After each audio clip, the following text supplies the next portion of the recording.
여러분 요즘에 견과류가 몸에 좋다고 뭐 여기저기서 이야기들을 많이 하지요. 어떻게 견과류 좀 드십니까? 그래서 그런지 마트 같은 데 가보면 일회용으로 몇 가지 견과류를 섞어 가지고 먹기 좋게끔 일회용으로 포장이 되어서 나온 것들도 여러 가지 있는 걸 보았습니다. 또 아침에 이것저것 견과류를 모아서 그걸 우유에 갈아 가지고 먹으면 점심까지 아주 든든합니다. 그런데 말 그대로 견과류는 단단해요. 껍데기가. 호두 같은 거 한번 생각해 보세요. 그거 손으로 깔 수 있습니까? 손으로 못 가지요. 근데 견과류의 껍데기를 까야 그 안에 알맹이가 있잖아요. 고소한 맛을 볼 수도 있고, 그리고 그걸 먹으면 영양가도 높고 말이죠. 문제는 껍데기입니다. 이 껍데기. 견과류를 먹고 싶으면 일단 이게 조건이에요. 그 단단한 껍질을 까야 됩니다. 그걸 까는 수고가 필요해요. 그 다음에 먹을 수 있다. 그대로는 먹을 수 없다 이 말이죠. 저는 우리 예수를 믿고 거듭난 사람들, 우리 거듭난 사람들이 꼭 이와 같지 않은 거, 견과류와 비슷한 데가 있어요. 우리 안에 알맹이가 있습니다. 그게 진짜 백이에요. 하나님이 만들어 놓으신, 하나님이 지으신 새 사람이 있대요. 우리 안에. 그게 알맹이입니다. 그런데 문제가 뭔가 하면 껍데기입니다. 어떤 껍데기가 우리 모두에게 있는데 이게 아주 단단한 거예요. 베드로 사도가 여기 23절에서 뭐라고 말하는 거예요? 너희가 거듭난 것은 신자는 어떤 사람인가 하면 하나님의 생명의 말씀으로 거듭난 사람들이에요. 거듭난 사람들. 거듭났다는 말은 하나님의 생명을 가지게 되었다 하는 말입니다. 자, 여러분, 거듭난 우리 모두의 안에는 하나님의 생명이 있어요. 하나님의 생명이 있어요. 이건 누구도 부인 못해요. 하나님의 선언입니다. 못 느끼실지도 몰라요. 근데 이건 느낌과 상관없어요. 이게 하나님의 말씀입니다. 더 느껴야 되겠지만은. 근데 문제는 뭔가 하면 단단한 껍데기로 이게 둘러싸여 있다. 나라는 껍데기. 자, 그러니까 이 상태 그대로는 우리의 안에 이미 들어와 있는, 이미 작용을 하고 있는 하나님의 생명력, 하늘의 생명력을 느낄 수가 없어요. 어떤 분은 이 껍데기를 자의 껍질이다. 아주 단단한 자의 껍질, 이렇게 부릅니다.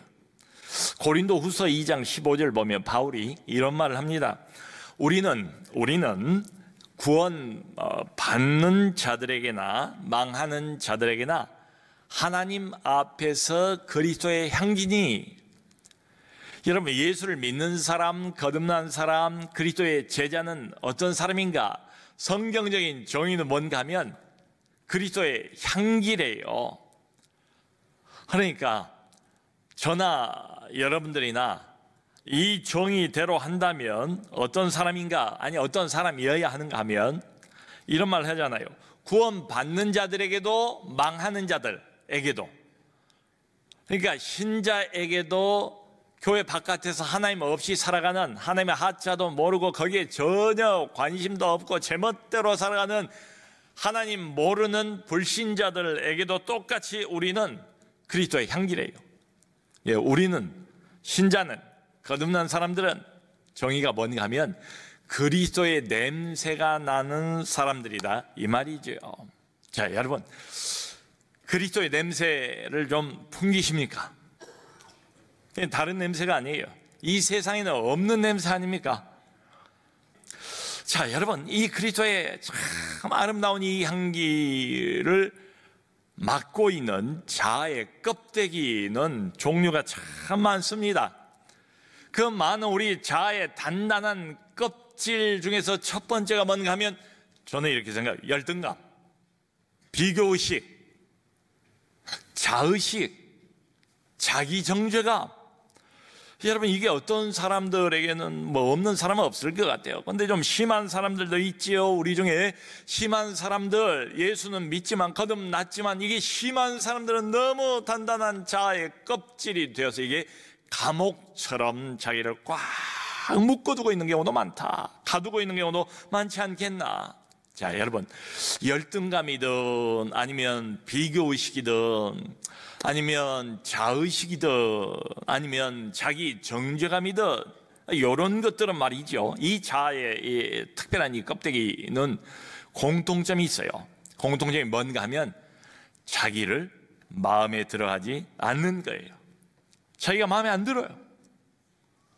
항상 보면 자기를 닥달해요. 자기도 모르게 자기를 닥달해요. 항상 자기를 추궁해요. 자기가 의식을 하지 못해도 무의식 저변에서 내 인생의 가장 밑바닥에 레코드판이 늘 돌아가는 것처럼 어떤 소리가 계속해서 들려나오고 있어요. 넌 도대체 왜 그 모양이야? 또 실수했구만. 그럴 줄 알았어. 넌 대책이 없는 사람이야. 그러므로 소망도 전혀 없는 사람이야. 이런 등등의 목소리를 듣고 살아갈 수밖에 없는 이런 사람들, 한번 상상을 해보세요. 얼마나 힘들겠어요. 그러니까 이런 사람들은 자기 자신하고 좋게 지내본 적이 없어요. 자기 자신과 화해해 본 적이 없어요. 늘 마음에 들지 않는 자기를 달고 살아야 돼요. 달고서 어딜 가도 쫓아와요. 자기 자신으로부터 도망갈 수도 없어요. 이게 자기 자신의 본 모습이라 이것을 부인할 수도 없어요. 어딜 가도 쫓아오고 뭘 해도 이게 쫓아와요. 자, 여러분, 거듭난 사람 맞습니다. 하나님의 생명을 가지고 있습니다. 그리스도의 향료가 그 안에 있기는 있어요. 그런데 이런 자의 단단한 껍질에 둘러싸이는 이런 사람, 예수를 믿는 사람이, 교회에 나온 사람이, 자, 그러면 여러분 상상을 해봅시다. 이런 사람이라면 예수를 믿으면서도 과연 행복하겠습니까? 기쁨이 넘치겠습니까? 반대 아닐까요? 기쁨이 어디 있어요? 늘 마음에 들지 않는 자기, 나를 늘 추궁하고 나를 늘 정죄하고 나를 늘 심판하는 어떤 목소리를 들으면서 살아야 하는데 늘 불행할 수밖에 없지요. 항상 뭔가 모르게 비참한 심령을 가지고 살아가는 사람일 거예요. 여러분, 이런 사람, 우리 인생의 색깔을 한번 표시를 해본다면 이런 종류의 인생, 이런 사람들의 바탕 색깔은 뭘까요? 우리 아이들이 그림을 그릴 때 도화지에다가 바탕색을 먼저 칠하지 않습니까? 바탕 색깔을 골라본다면 아마 짙은 회색빛이 아닐까? 이 겨울에 날씨 안 좋았을 때 어두운 구름이 쫙 깔리고 날씨는 으슬으슬 춥고 이런 것처럼 그 인생이 으슬으슬 춥고 인생의 바탕 색깔이 뭔가 하면 아주 짙은 어두운 회색빛. 자, 거듭난 사람, 하나님의 백성이, 그런데도 자아의 단단한 이런 껍질에 사로잡혀서 계속 어둡게 힘들게만 살아가는 사람들이 많지 않겠는가? 자, 여러분, 세상에 이렇게 살고 싶은 사람이 있을까요? 이렇게 되고 싶은 사람이 있을까요? 아무도 없을 거예요. 그런데 어떤 이유에선지 이런 정신적인 습관이 이미 형성이 돼버렸어요. 어려서부터요. 아주 오랫동안 이런 정신적인 습관을 달고 살아왔어요. 자기도 모르게 스스로 이것을 익혀왔어요. 몸으로 훈련해온 셈이에요. 자기가. 많은 경우는 부모 영향입니다. 어렸을 때 내가 부모를 선택했나요? 어떤 부모를 달라고 내가 하나님께 요청한 적도 없잖아요. 그냥 부모를 만났는데 그 부모님으로부터 좋지 않은 이런 영향을 받은 거예요. 또 살아가다가 괜찮은 환경이었는데 어떤 특별한 사건을 만났어요. 근데 참 사람이 신비한 존재예요. 다른 모든 사건은 그냥 다 흘러가 버렸는데 물처럼 이 사건은 자기 인생에 지울 수 없는 상처를 남깁니다. 지울 수 없는 흔적을 남겨놓습니다. 소위 말하는 트라우마가 되어버렸어요. 그 한 가지 사건이. 그리고는 그 이후로 평생을 이 한 가지 일, 한 가지 사건이 내 인생의 폭군 노릇을 하는 거예요. 나를 꽉 움켜쥐고 놓아주지를 않는 이런 경우도 있다. 여러분, 하나님이 살아계시다는 걸 믿는다면 우리를 호시탐탐 노리고 절망의 구렁텅이 속으로 밀어넣으려고 하는 마귀도 있다는 것을 염두에 두셔야 됩니다. 여러분, 마귀가 맨 먼저 하는 작업이 뭐냐면 어쨌든 그리스도인이 못되게 만드는 거예요. 하나님 앞에 가까이 가지 못하도록 만드는 거예요. 하나님과 내 사이를 차단하는 거예요. 이게 마귀의 첫 번째 작업입니다. 교회 나오지 못하게 막는 거예요. 하나님 말씀 듣지 못하게 막는 거예요. 복음 듣지 못하게 막고, 듣는다 할지라도 졸음 오게 만들고 딴 거 생각나게 만들고, 어쨌든 그리스도인 되지 못하게, 거듭나지 못하게 막는 게 마귀의 우선순위입니다. 근데 하나님이 그 사람을 사랑하시고 무조건적으로 그 사람을 선택하시고 자기 백성으로 삼으시잖아요. 거듭나게 하는 일에 실패하잖아요. 그러면 마귀가 그 다음 두 번째가 뭔가 그리스도인이 됐어요. 어쩔 수 없어요. 이미 다 지나갔으니까. 네, 그리스도인의 기쁨을 뺏는 겁니다. 기쁨을 뺏어가요. 비참한 그리스도인으로 만드는 거예요. 불행한 그리스도인으로 만드는 거예요. 여러분, 교회 나간다고 하면서도 얼굴이 오만 쌍을 찌푸리고 늘 분노가 가득 차고 늘 어두운 회색 잿빛 같은 이런 마음, 그런 얼굴, 그런 표정을 가지고 있는 사람이 하나님께 영광이 되겠습니까? 교회 나가고 싶은 마음이 들겠습니까? 다른 사람들이 보면은 이게 말이 안 맞잖아요. 어불성설이라는 그런 단어가 있지 않습니까? 비참한 그리스도인, 그리스도인인데 비참해요. 불행한 그리스도인, 그리스도인인데 불행해요. 어떻게 그럴 수가 있습니까? 근데 이게 사실이죠. 많은 경우의 현실 아닙니까? 이렇게 마귀는 우리를 몰아가 버린다. 여러분, 이걸 그대로 내버려두면 끝도 없이 마귀가 우리를 어둠 속으로 깊이 밀어넣습니다. 그러면서 자기 자신에 대한 부정적인 생각, 안 좋은 생각, 어두운 생각을 수없이 레코드판처럼 반복하게 만드는 거예요. 그러면 모든 일에 자신감을 잃어버리지 않겠어요? 늘 위축되지 않겠습니까? 자신을 못났다고 생각하지 않겠어요? 나는 무가치한 사람이라고 생각하지 않겠습니까? 근데요, 흥미로운 것은 객관적으로 이 사람을 보면, 다른 사람을 보면 괜찮은 사람이에요. 그 정도면 괜찮아요. 자랑할 만도 해요. 자기도 머리로는 알아요. 내 환경이 괜찮다는 걸, 내 커리어와 경력이 괜찮다는 걸 자기도 알아요. 근데 내버려두면 문제는 뭐냐면 느낌이에요. 내버려두면 아주 자동적입니다. 자동적으로 부정적인 느낌이 또 찾아오고, 여전히 내가 잘못하고 있다는 느낌이 실시간으로, 끊임없이 실시간으로 찾아와서 자기를 정죄하는 게, 이게 문제입니다. 여러분, 이게 말하자면 아주 잘 닦아놓은 도로하고 비슷해요. 잘 닦아놓은 고속도로예요. 내 마음 안에, 내 정신세계 안에 아주 잘 닦여버린 고속도로가 놓여있다, 이 말이지요. 그걸 누가 닦았어요? 내가 닦았어요. 수십 년 동안 그 길로만 갔어요. 수십 년 동안 이걸 내 스스로 훈련하고 몸에 익혀왔기 때문에 이게 나예요. 이제는 보면 가만히 내버려두면 내 정신이 자동적으로 아주 쉽게 클릭만 되면 그쪽으로 흘러가 버려요. 계속해서 열등감, 비교의식, 자의식, 그리고 자기정죄감. 이게 바로 왜곡된 자아입니다. 이 사람이 실상이 아니에요. 환상적인 자아예요. 내가 잘못 알고 있는 자아예요. 내가 느끼는 자아일 뿐이지 실제 자아는 그거하고는 다르다, 이 말이에요. 자, 여러분, 마귀라는 헬라어 단어가 디아볼로스입니다. 디아볼로스. 근데 여기는 뜻이 있어요.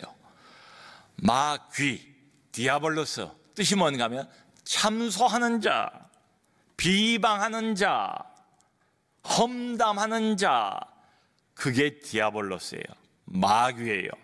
여러분, 마귀는 본질이 뭐냐? 근본적인 본질이 뭔가 하면 참소하는 자고 비방하는 자고 험담하는 자예요. 마귀는 우리를 하나님 앞에 늘 참소를 해요. 쟤 좀 보래요. 쟤 또 저 못된 짓 하고 있어요. 나쁜 짓 하고 있어요. 악한 짓 하고 있어요. 하나님이 심판하셔야 되지 않습니까? 그래야 공의 하나님 아닙니까? 그것만 하는 게 아니고 마귀는 또 우리 양심에다가 나 자신을 계속해서 참소를 합니다. 너는 왜 그따위야? 또 저질렀네, 또 실수했네, 또 넘어졌네. 1월 초에 특별 새벽 기도하면서 네가 결심한 게 며칠 전이야. 정말 너는 별 볼 일 없는 사람이로구만. 3일을 못 가네. 작심 3일이야. 포기해. 계속해서 우리 안에 와서 우리를 참소하고 정죄합니다. 여러분, 그러니까 마귀가 하는 마귀가 우리를 농락해가는 이런 방식을 좀 이해할 필요가 있어요. 마귀는 절대로 하나님의 사랑은 생각 못하게 하는 거예요. 하나님의 용서는 생각 안 나게 하는 거예요. 십자가는 바라보지 못하게 하는 거예요. 계속해서 못난 나 자신만 바라보게 만드는 거예요. 초라한 나 자신만 바라보게 만드는 거예요. 실수하는 나 자신만 바라보게 만드는 거예요. 나 자신만 바라보게 하고 거기에 꽉 내 시선을 묶어버리는 겁니다. 이게 마귀의 전략이에요. 그럼 뭔만 봐요? 우리는 낮에나 밤에나 계속 잘못하는 나, 또 잘못하는 나, 이런 나를 바라보면서 비참한 기분이 들지 않겠습니까? 이게 마귀의 전략입니다. 자, 그런데 여러분, 성경이 말하고 있는 나에 대한 진짜 실상은 뭔가? 하나님이 나를 바라보시는 눈은 무엇인가? 여기에 우리 기준을 맞춰야 되지 않겠습니까? 하나님은 나를 택하셨대요. 하나님 나를 택하셨대요. 하나님이 선택하셨대요. 하나님이 나를 거듭나게 하셨대요. 누가 뭐라 그래도 나에 관한 실상 1순위, 하나님이 나를 택하셨다. 하나님이 나를 거듭나게 하셨다. 새 생명을 주셨다. 어떤 조건도 없었다 거기에. 어떤 전제를 하나님이 달고 네가 이것 하면, 이것 지키면 내가 너를 선택하고 내 백성 삼고 아니면 말고, 이런 말 해본 적이 없어요. 웬일인지 웬 은혜인지 하나님이 먼저 오셔서 나를 선택하셨어요. 내 것이라고 말씀하셨어요. 나를 거듭나게 하셨어요. 하늘의 생명을 내 안에 집어넣었어요. 내 모습이 있는 그대로, 초라하지만 못났지만 실수하지만 넘어지지만 있는 그대로 하나님이 받으셨어요. 이미 하나님의 한량없는 사랑을 내게 부으셨어요. 그리고 자녀를 삼으셨답니다. 그리고는 이제 하나님이 나를 특별히 보호하신다. 특별히 내 인생에 간섭하시는 이런 대상이 됐다. 이게 나에 관한 실상입니다. 여러분, 바로 이 대목에서는 우리 의지가 굉장히 중요합니다. 왜냐하면 마귀는 얼마나 좋은 먹잇감이었습니까? 수십 년 동안을 소낙 위에 쥐고 주물락 농락하는 이런 즐거움을 뺏길 판이니 마귀가 발악을 하지 않겠어요? 좋은 먹잇감을 쉽게 놓아줄 리가 없지요. 별별 수단 방법을 강구할 겁니다. 별별 목소리를 가지고 또 위장한 채로 우리를 속이려고 달라들 거예요. 네가 아무리 발버둥 쳐봐야 소용없어. 그래봤자 소용없어. 도로 너는 옛날로 돌아가는 사람이잖아. 등등 하면서. 자, 여러분, 그러므로 이 대목에서는 우리의 의지가 굉장히 중요합니다. 무엇을 선택할 것인가? 우리 선택이 중요해요. 여러분, 꼭 우리가 기억해야 될 것은 하나님도 못하는 일이 있다. 마귀도 못한 일이 있다. 하나님도 마귀도 우리의 의지에 반해서 역사한 일은 없습니다. 아담과 하와 최초 범죄를 한번 생각해 보세요. 선악과를 만들어 놓고 따먹지 말라고 그랬잖아요. 근데 아담이 뭐에 이렇게 밀려가지고 강압적으로 어쩔 수 없이 손을 댔습니까? 하와가 그랬습니까? 아니죠. 아담이 결국은 마귀의 말에 속은 거 아니에요. 그 간교한 뱀의 말에 하와가 그 게임에 넘어가 버린 것 아니에요. 자기 스스로 선악과를 따먹기로 의지를 발동시켜서 그렇게 결정하고 그렇게 선택하고 선악과에 손을 댄 것 아니겠습니까? 자, 그러므로 여러분, 이걸 꼭 우리가 마음에 좀 담을 필요가 있어요. 마귀도 하나님도 나의 의지를 거슬려서 역사하기는 어렵다. 그러므로 사랑하는 성도 여러분, 이럴 때에 하나님의 말씀을 선택하세요. 하나님의 약속을 꽉 붙잡으세요. 주님, 내가 주님의 약속을 붙잡지 저 마귀의 속임수의 말, 거짓말을 내가 앞으로는 따르지 않겠습니다. 이렇게 말이죠. 그 로마서 8장 1절 2절을 보면 바울이 이런 말을 해요. 그러므로 이제 그리스도 예수 안에 있는 자에게는 결코 정죄함이 없나니. 우리의 위치가 어딘가 하면 그리스도 예수 안이래요. 그게 지금 우리 현재 영적인 좌표예요. 모든 거듭난 사람은 그리스도 예수 안의 위치가 거기에요. 그런 사람에게 해당되는 게 뭐예요? 결코입니다. 결코 정죄함이 없대요. 하나님이 그러지 않았습니까? 동이 서에서 먼 것처럼 우리의 죄를 기억도 안 하시겠다고 그랬잖아요. 그 다음에 2절을 이렇게 말합니다. 이는 그리스도 예수 안에 있는 생명의 성령의 법이 죄와 사망의 법에서 너를 해방하였습니다. 생명의 성령의 법이 있고요, 죄와 사망의 법이 있대요. 둘 다 법이에요. 법과 법의 싸움입니다. 자, 여러분, 예를 들어서 여기 지금 손수건이 있습니다. 이 손수건이 이렇게 떨어져요. 놓으면 손수건이 다 떨어지게 돼 있습니다. 자, 볼펜이 있습니다. 볼펜 놓으면 떨어져요. 이 책이 있습니다. 책 놓으면 떨어집니다. 이걸 뭐라고 불러요?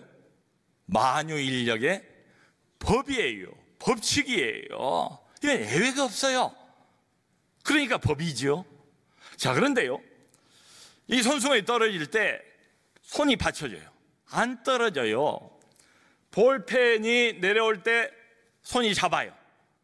안 떨어져요. 자, 책이 떨어질 거예요, 놓으면은. 근데 손이 받쳐줘요. 그러면 안 떨어져요, 못 떨어져요?